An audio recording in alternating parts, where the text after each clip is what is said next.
everybody that's out there right now, it's saying, where do I want to be? What's the ritual that will get me there? And if I can get that implemented in my life, is it something that I'm going to enjoy enough that I could do it for a year?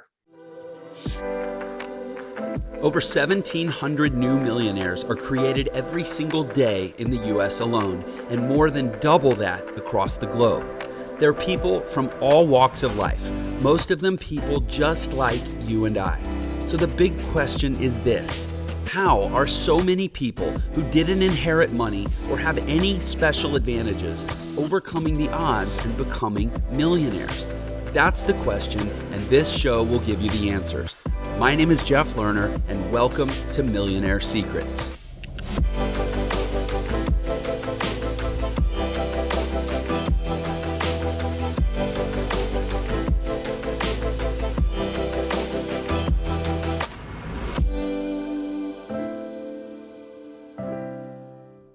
Welcome to another episode of Millionaire Secrets. Jeff Lerner, always excited to be here, getting to have amazing conversations with amazing people and pretend that it's work. Today, I am joined by Dr. Ben Adkins, who is a former chiropractor turned online entrepreneur who specializes in showing small businesses how to grow using the internet. He's got a lot of expertise in social media, very accomplished digital marketer, and I am stoked to have him on the show. Dr. Ben, welcome to Millionaire Secrets. It's good to be here, man. It's funny how those things, even if you're not, doctoring anymore, sort of stick with you. And, I still have patients reach out, and it's fun how all that sort of sticks around. Hey, you earned that, man. No, you will not get disrespect from me. You're a doctor as far as I'm concerned. Well, I'll take it. I will take it all day. And it's actually interesting. And I wonder what it is. So you're actually the second chiropractor turned digital marketer that I've had on the show. Nice. And I've had a couple. No, I lied. You're the third. You're the third. Yeah, there was makes sense. Yeah, a guy in New Zealand, and then I don't remember where Dr. Poole was, but yeah, so third. So I'm curious. I mean, is that just they say in statistics, twice is a coincidence, three times is a trend. So is there something to it, or is it just statistical anomaly? 100% there's something to it. It's, if you go to, because I almost went the route of going to straight medical school too. Mm-hmm. And when you go to medical school, your aim is sort of to, start off in a hospital and then maybe end up in like a private practice. But with chiropractic, there's always a aim at private practice. And so I think that field in general, there's a lot of school that goes with it, but that field in general tends to attract entrepreneurial type mindsets anyway, healthcare plus that. And so it's not hard for me to see the jump from that to this for that particular field. Yeah, that makes sense. And plus, I mean, I guess a couple other things. One, it's an industry of service. Yes. So and a lot of people end up being like, they become consultants or some sort of teachers or something. So that's not surprising. And then also, and I know this is a comment that I heard from all of the chiropractors that I had on the show, is that because you immediately go into private practice, suddenly you have a business, you have to learn how to market. Yeah, that's the real scary thing you wake up to on day one, and they try to sort of prep you for it. But, as we all know, actually being there, it's just like, oh, well, crap, we got to figure this out. So, well, and especially in the last, 10, 15 years, I would be very surprised if they have really competent people in chiropractic institutions teaching advanced, or not even advanced, but just effective modern digital marketing. Yeah, it's something that, we completely didn't have. And it's when I got out, I realized the power behind it. And so I went all in. But it's one of those things that, I think that you have a passion for this too. It's really getting what we are good at into, universities. And that's one of my things. It's making sure that the kids coming out now that are becoming chiropractors are armed with those things. And so that's definitely a focus of mine too, as we move forward. Yeah. I mean, it's crazy. And this is kind of speaks to a big part of the mission of my education business. I mean, you think about all of these skilled trades, chiropractors, dentists, real estate agents, insurance agents, attorneys who don't go work for big firms. I mean, there's so many people that spend a lot of money on education or a lot of money on certification, right? And they invest in all the capital of starting a business. And then there's like, oh, just figure it out. Like go join the local BNI group and go have lunch. Right. And it's nuts. And it's like, you know, at the end of the day, I look back at what they kind of taught us to do to build a business. And, you know, it's the exact opposite of what we teach a lot of people now with the digital stuff. And so it's super important that, you know, that's why I love your mission with what you're doing. It's super important that we get these things into the hands of people that are out there doing it. Yeah, it's crazy. So, I mean, it's crazy, but I'm grateful for the opportunity. It's a huge gap, and you know, guys like us get to fill it, right? But so did you start your foray into, and I don't even necessarily love the term digital marketing, because I think it's more just like marketing, right? Relationship marketing. It's bigger than just saying, oh, it happens on the internet. Right. But whatever it is, did you start your ventures there based on growing your own chiropractic practice? Yeah, you know, I got into the office, and I'd worked with another chiropractor for a few years. Then I decided it was time to go out on my own. And then you wake up one day and realize that your first week in business, your accountant was the only one that showed up, and you know, you have the panic set in. And so my thing was, I didn't have a whole lot of money at the time. You know, we had enough to keep the lights on and to do what we needed to do, but I really was like, okay, what can I do to get myself out there in a big way? And so I didn't know what I was doing. You know, I just got out there and I started talking about things that were interesting to me that really didn't have anything to do with my business. I would talk about, you know, a local restaurant that I'd been to that day. And it amazed me how just doing stupid stuff like that, people would start recognizing you out. And if they recognized you, then, you know, it was funny. I looked up one day and realized that down the list of, you know, patients that we had coming in, when we asked the question, how'd you find us? They'd say, well, so-and-so recommended me, and they said you were amazing. And I would look back at that person, and they weren't a patient. They were Facebook friends. Huh. And I was like, huh. And so it started off very innocently, and it was just me documenting my day as I was in the chiropractic office, but really quickly it started to snowball.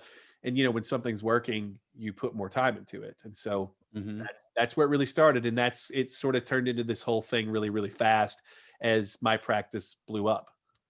So you're not one of those guys that just was like, oh, hey, I learned how to run a Facebook ad, or I bought a course. So now I'm a consultant. Now I'm a coach. You actually scaled a chiropractic business. Yeah. Scaled a small business doing essentially what you now help others to do. Yeah, it was crazy. It was like, you know, I didn't get into teaching courses because I was just like, well, this seems like a good way to make money. It was, I had a patient come in one day and was asking for some exercises. And so I showed them some stuff, and they were like, that's cool. I'm not going to remember any of that. Do you have videos? And I was like, oh, okay. So I started putting out videos and started putting those out. And not only did they pass those to other people, which came into the office then, but it was something that, like, now, you know, that was that first 4-hour work week moment for me where I was like, I don't ever have to show anybody these exercises anymore. Right. No, that it was very innocent. And it was, though I never had any aspirations to be anything other than a chiropractor, because that was my path. But it was amazing to me how quickly the things started coming in. And then, you know, what really tipped it was when my practice started exploding. I had other businesses that were like, what are you doing? You know, can you show us? And so I was like, I don't know how to grow a restaurant, but I'll try to help you. And that started working. And so, you know, I had the digital marketing agency before I even knew what that was. And, you know, over time, you just build up enough experience that you're like, yeah, this has some legs. And so that's how it started for me, really just, you know, kind of haphazardly, but the things that we were doing worked. So when was this that you started to get those results? So we're talking probably around 2010, 2011 is when it really started to come into play. And then, you know, I had enough people at some point that were asking me for help that my wife was absolutely the catalyst for all this. She's like, you better get paid and you better be home. And my wife's like the coolest person in the world, but was very jokingly was like, you know, this. And I was like, you know, you're right. And I was like, how can I start getting this stuff out? And so you know, I started looking at it. I was like, let's cut videos. Let's write things down, put them in PDFs.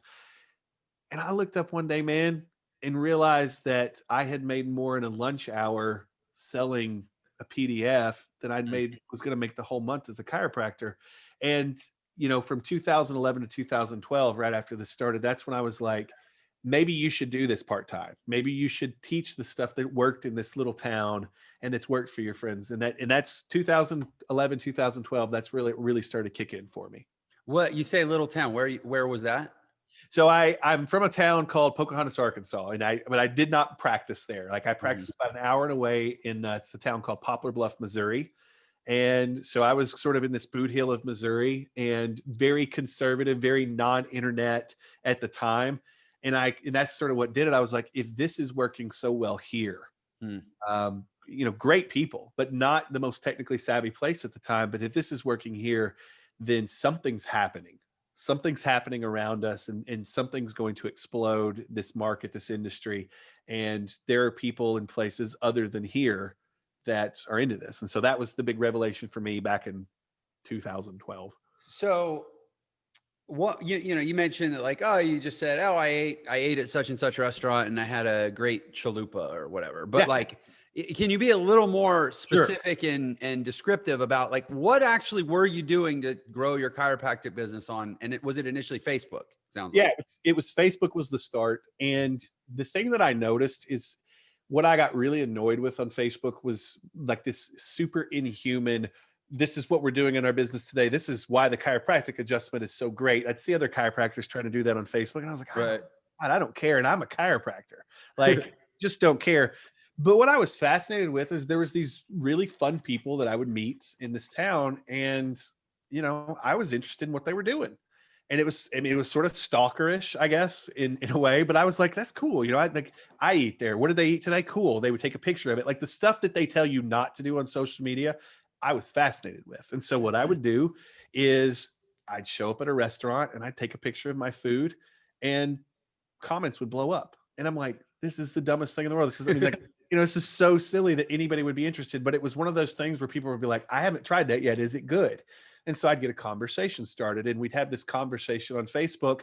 And before you knew it, one of the people that was in the thread would show up because they felt like they knew me. And so I had a strategy 100%. I still have a lot of this today where I don't really want to talk about my business until you give me permission to talk about my business. And you can do that with opting into a list, all those things. I want to talk about the human stuff that I'm doing because I think that's a lot more interesting. And so by talking about where I ate, and still to this day, the most popular post I have on social media are food. I guess it's just such a universal thing, but that's the thing. Once somebody starts to relate to me that way, and that's what happened. It turned into money. And over time, you start to develop those patterns. And so that was the strategy always. It's like, where am I traveling this week? What event am I going to go to? And do I have pictures from that? And then what food am I eating, that I think is good? And when I started doing that, the attention was always there. People could always relate to me on a human level. And then they started asking the question, well, what do you do? And, and then when I got into more of a full-time online marketer, it was, what are you doing that, you get to go to all these places and eat, and so it's always been a very basic strategy for me. But so I guess, a lot of people kind of do a baby step towards what you're doing. Like they make a post about something. And then like, as soon as somebody's like, oh, that's interesting. How was it? They're like, it was great. It was the best carnitas I've ever had. By the way, did you know I'm a chiropractor and I'm offering, 2-for-1 adjustment special and I'll fix your sciatica. They puke. They can't stop themselves. Yeah. So did somebody tell you like, hey, be discreet or be subtle, or did you just kind of intuitively sense that was the way to go? It's always been a thing with me of like, what am I bored with, or what repulses me? And I think that's the thing is you don't want to turn into the things that repulse you, and you don't want to turn into the things that like you're not into. And I think that was always the thing is like, what am I the most interested in learning about other humans? Because here's the thing, that my accountant, I signed up with my accountant because I was into him as a human. I go to these restaurants because I'm into somebody that had already posted there, like, and it's one of those things where I just really started to understand when you pick a chiropractor, when you pick a doctor, when you pick somebody that's doing something that, that's that important, it has very little to do in the beginning with how much they've educated you on how well they can do in their office. It has everything to do with, do you trust them? Do they seem like the kind of human being that you're going to put that level of care? You're really putting your life on the line with every doctor, with every outing that you do. And so the thing that I really started to figure out was, it's all about, do I seem like an actual human? And once I did that, it was just consistency and ritual. It was like, well, I'm going to go out to lunch today because it's a marketing thing. It's a marketing expense. Right. So it became something that really became a pattern, and like was very careful in the post. Don't ever talk about what you do unless someone asks. And so suddenly all your lunches became write-offs, right? yeah, absolutely. Which is a beautiful thing, right? Yeah, that's amazing. It reminds me of what Simon Sinek says in Start With Why, about how the reason people do business with other people is they seek out people who believe what they believe. Yeah. Or they ideologically align with, which is, it may seem silly. Like, who the hell cares if your chiropractor voted for Trump or not? But if you voted for Trump, you probably want a chiropractor that voted for Trump. And if you didn't, you probably don't. And like, that's the way human nature is. And I probably should have picked a different example than to, put my finger on the hot stove, but you get my point, right? And it's true. Like, when people, like, they see how real and organic, and I love that you use the term human. Yeah. People talk about personal brand, or I'm reaching people or followers or customers or prospects. If you substitute all those words, replace them with the word human, it'll change the way you market. It'll change the way you show up in the world. I love that you said that. Yeah, and I agree. I think that's it. It's like, some of my early, online marketing, digital marketing heroes, it had nothing to do with, I thought they were the smartest person out there. It was everything to do with the fact that I wanted to hang out with them. And I felt like, and I ended up buying from them because I felt that their level of knowledge was just ahead of mine. Not that it was ahead of everyone else's, just that it was ahead of mine. And so I think that's the thing, is we are all attracted to people that we just want to hang out with. And then if they have a product that can make our lives better, we will find a way to do business with them. And that simplicity, has served me well. And I think it's served a lot of my friends really well over the years. And I'm sure you too. I mean, it's, I get, as I was like kind of digging into more of your stuff, I'm like, yeah, okay, this is a dude I'd hang out with. Absolutely. We're going to do this. So I think that's super important. Yeah. And at first, I appreciate that very much. Yeah. I do. It's, listen, I was a selfish asshole for a lot of my life. Well, we've all been there, right? We've all been there. Yeah. Because, survival is very selfish. Yeah. When you're hungry, you have one thing on your mind, and it's not feeding anybody else. Right. And, you get, but truly, I mean, I think unless you're a sociopath or something, if you get to a point where your basic needs are met, and you say, how can I keep expanding in this world? Well, do I want to expand like a fire that scorches everything it touches, or do I want to expand like, I don't know, angel's wings or something? Like, eventually it just becomes, how can I serve? Yeah. But it's also something that you kind of, I mean, this may sound like haughty to say, but it's also something you can't fake. Yeah. I'm a big on, where do you get your confidence from? Right. And, I think that's such an important part of what we do as humans, is where we get our confidence from and how we use that confidence to sort of keep moving forward. And so my thing has always been, ritual. When I first started and I was hungry, my goal was, and the timeline of my goal was my sole focus. The problem with that is it's a terrible way to set goals, unless you're really good at something already, but it also makes you do things that are out of desperation. And that's something that turns people away. When your goals are based on the ritual, like I said, with the ritual of posting where I ate that day, it just builds, and it's a more natural and organic way to actually do things. But you're right. Your mindset changes from when you're hungry to when your basic needs are met. And I think that's the thing. The quicker you can get to a point to where you're delivering things in a way that is human, but also based on just, this is my pattern, this is what I do every day, people can relate to that. And when you're just slipping in marketing messages to slip in marketing messages, you'll make some sales, but it's nowhere near what happens when you've got that confidence and you're just at that comfort level. So yeah. Yeah. And they'll always be transactional sales. Yeah. They won't be lifelong relationships. They won't be based on trust or brand equity. They'll be based on the fact that you set a hook in the moment and got them over the line. And then that's probably the end of it. Yeah. Yeah. It raises kind of an interesting philosophical question, what we're talking about, which is what comes first, selflessness or success? Because there's a lot of people saying, I'll be more selfless once I'm successful, when the hardest pill for them to swallow would be, you'll be more successful once you're more selfless, because they're in that selfish survival state. It's funny. And like I said, it goes back to sort of this interesting place. It's, where are you the most attractive to a potential prospect? You're most attractive when you don't need them. Yeah. That's the thing, is it's so, all marketing is dating, right? Yeah, it's 100% dating. And and I go back to that all the time. It's, you were the most attractive to someone else when you are outcome independent. Mm-hmm. And when you can really come into a situation and be independent of the outcome, that's when you can be the most selfless. That's when you can be the most attractive to someone. But that's incredibly difficult, I think, especially when you're first starting out, is to feel that way. I go back to a story in the chiropractic office. One of my first patients that came through the door, that wasn't my accountant. One of my first patients that actually came through the door was someone that, I knew I could help. And I gave sort of we did the exam, we did the spill.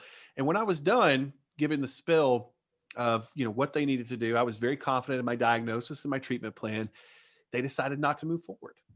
And it was one of the most important things that ever happened to me. And like I said, I will never forget this. And I had to sit there after they left, because I wasn't super busy at that point.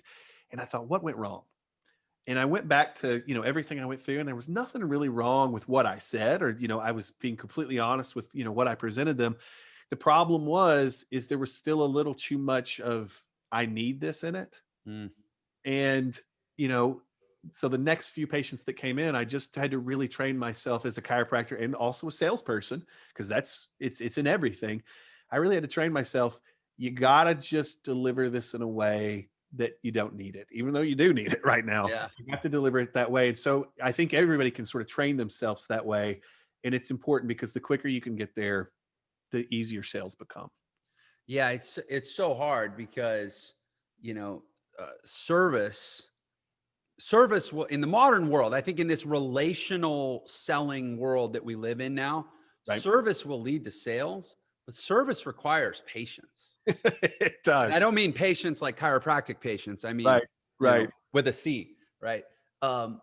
So yeah. So I mean, it is, when people talk about fake it till you make it, that's probably the one thing that you really do need to fake till you make, is acting like you don't need sales when you do.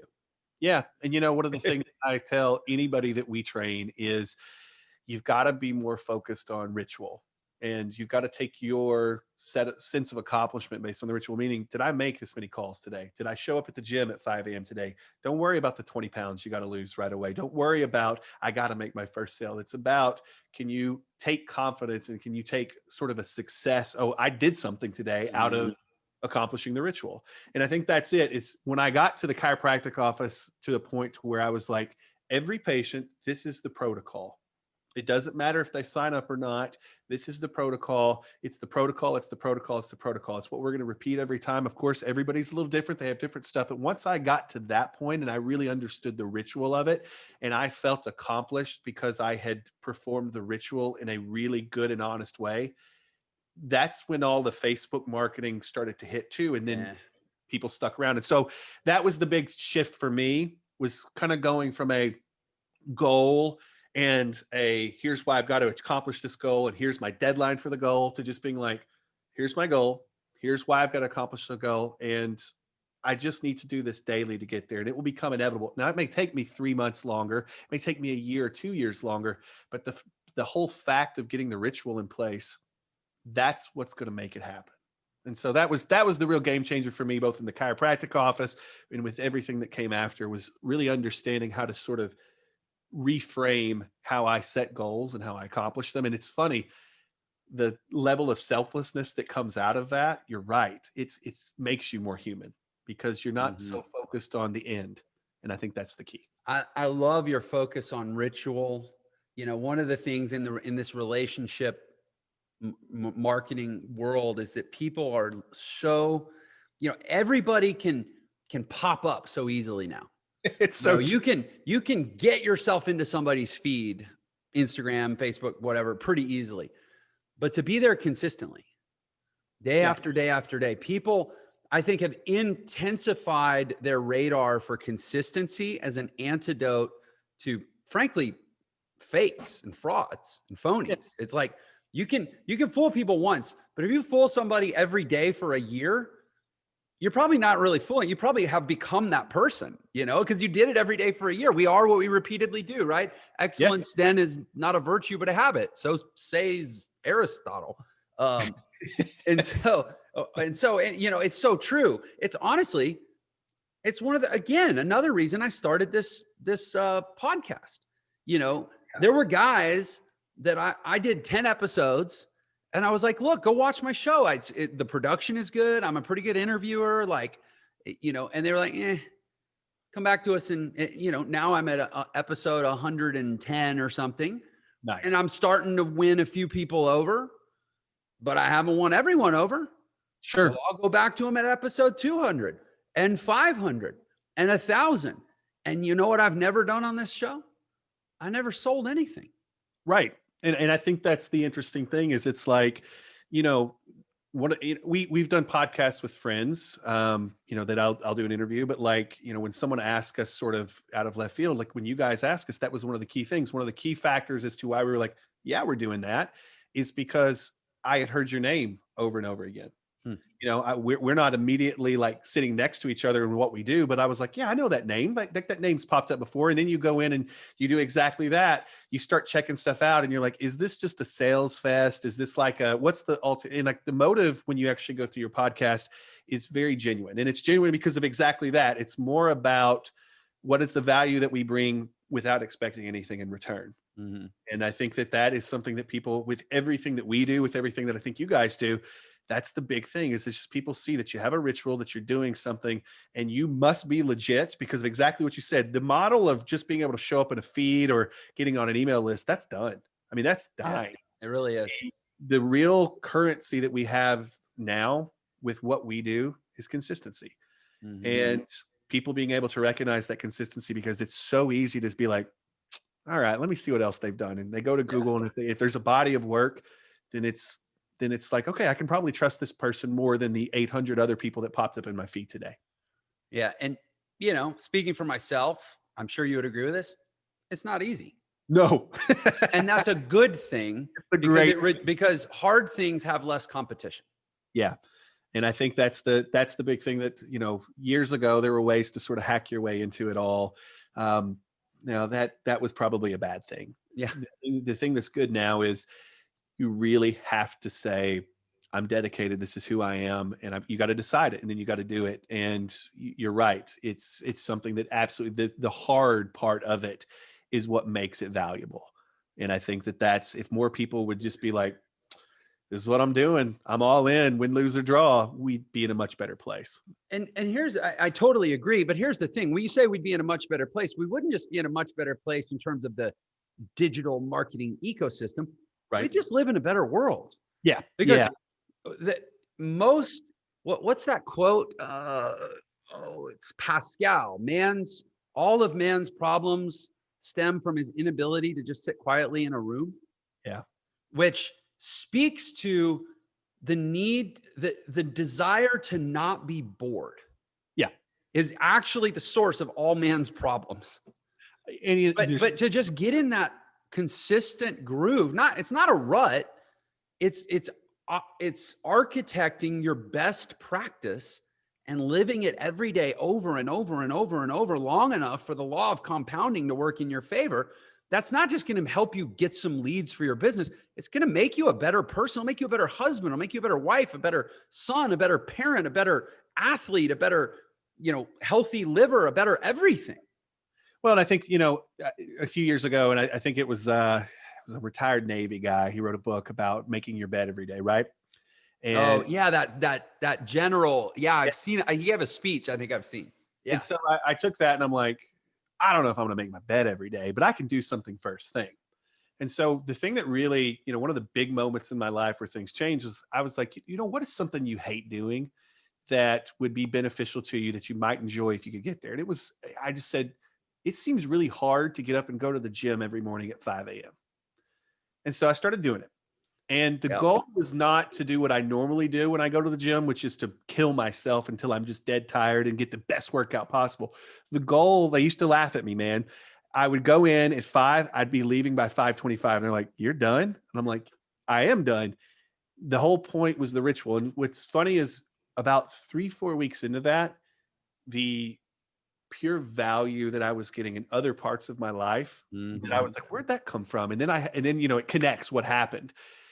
Starting off my day that way was big. And I didn't notice that much on the scale for the first little bit, but the way people started interacting with me was different. And what was funny is I started gaining all this confidence just from the fact that I was going to the gym, and I built confidence from the consistency of it. And it's exactly what you're talking about. You get confident because of the consistency, but also other people start to become more confident in you, which feeds the train even more. And I think that's a really interesting thing about exactly what we're talking about is everybody that's out there right now, it's saying, where do I want to be? What's the ritual that will get me there? And if I can get that implemented in my life, is it something that I'm going to enjoy enough that I could do it for a year? And if the answer is no, then you probably shouldn't start in the first place. So I love what you just said, because so many people go, okay, what's the change that's going to get me there? Yeah. Or what's the exercise, or what's the course? No, what's the ritual? I'm stealing that one, man. That is a great question. What is the ritual?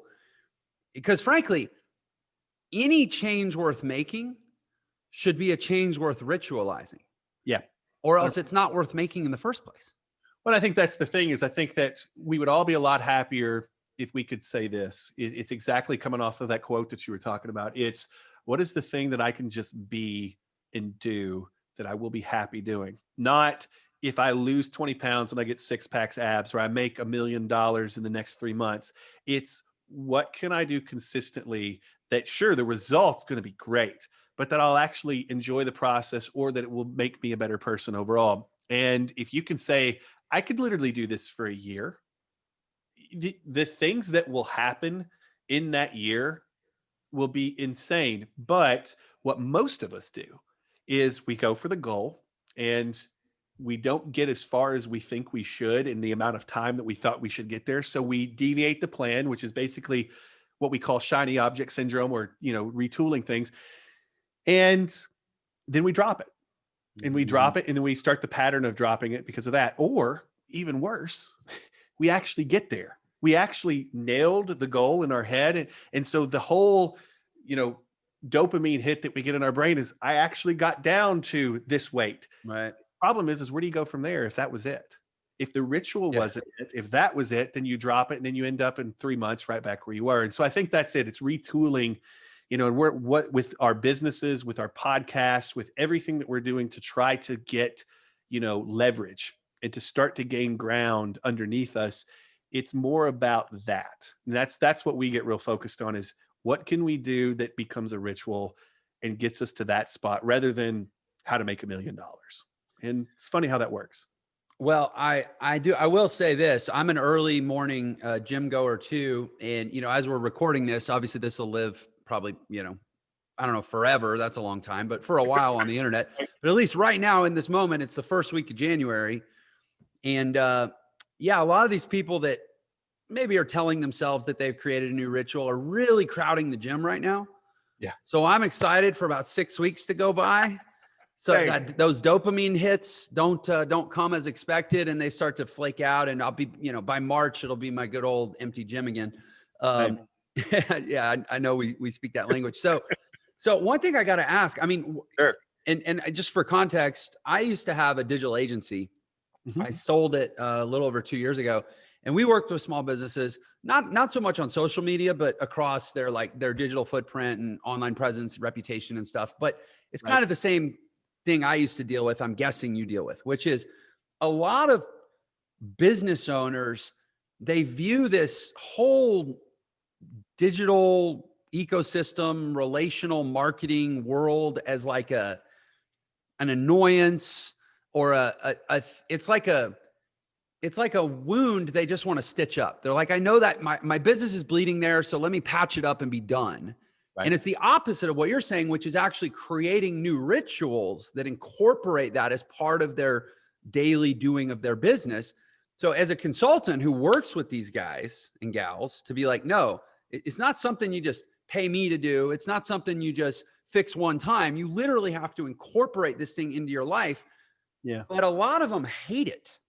I'm not saying that's because they understand it, but they hate it. I think that comes from a place where you try as a business owner for a while to patch it yourself and everything is on your shoulders. So as an agency, in the agency that we run, half of what we do is how do we put systems in place to where you get to post when you want now.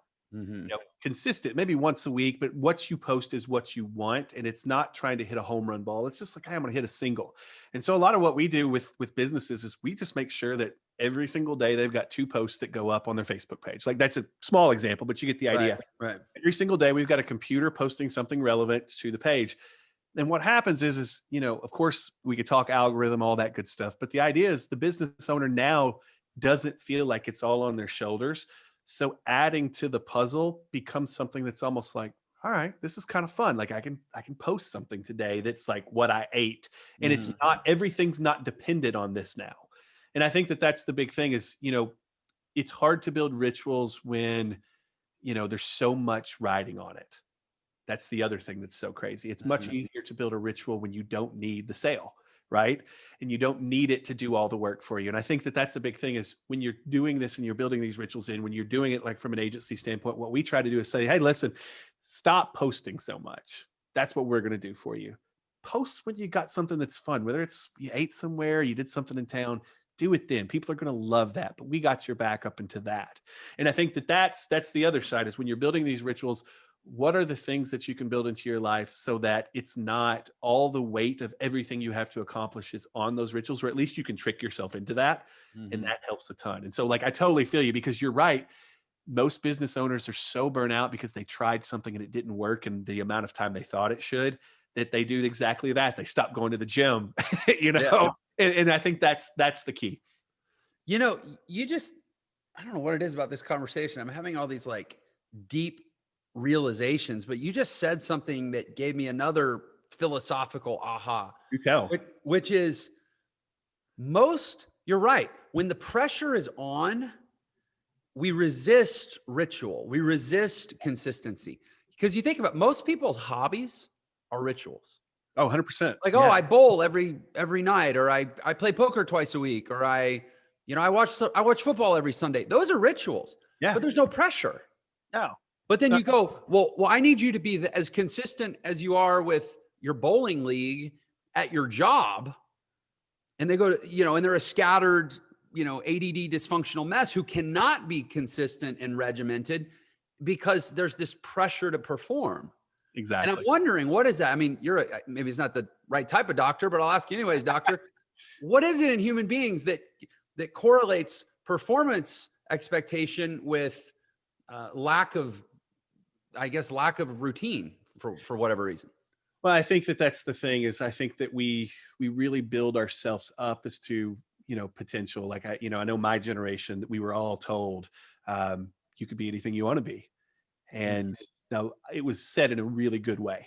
There was a lot of good intention behind that. But the problem is it does put a lot of pressure on you because what if you don't turn into something big? And so sometimes I think what happens is we get in these spots where we want to do, we want to do something, we want to hit a goal. But the reality of if I do try this and it doesn't work as fast as I think, I would rather stop and have a reason that I stopped, an excuse that I stopped, than not get to where I thought I would be. And who knows where this neat stuff actually happens. But I think that's the thing, when you can somewhat trick yourself into being like, it's not such a big deal. I just got to show up. Like, honestly, I'm not a morning person. When I go to the gym at 5, I come back and go to sleep. But the fact that I do it changes me. And so that's the thing is I think that sometimes we have to find those things that we can do. And we have to just say, I know if I do this for a year, I know if I do it for 6 months, I'm going to get something good for it, but I'm not going to put the pressure of I've got to lose 30 pounds or I've got to make $1 million in this amount of time. And you're right. It will absolutely affect the way that you attack it and your consistency with attacking it when you can take that pressure off. And it's crazy, right? But it's just little side steps to the left or right of what we're already doing that make all the difference. And yeah. And as you're saying that, I don't remember exactly what it was you said that kind of tripped another light switch for me. Like, a lot of times the things that we have the most pressure on ourselves to do are the things that we're actually the most scared of doing as well as we possibly could. Because if you go to a job and you work that job as well as you possibly could every day for an entire career, there's a chance you'll end up running the company. Right. And then you'd have all kinds of identity and confidence and insecurity issues that you would have to contend with. The reality is most people don't want to run the company. So actually, by not falling into the most efficient and productive routine at the things that we should be performing at the best, we subtly sabotage ourselves to keep us from progressing too much to getting to a place where we're not comfortable. Whereas who the hell cares if you get really good at bowling? Right. Exactly.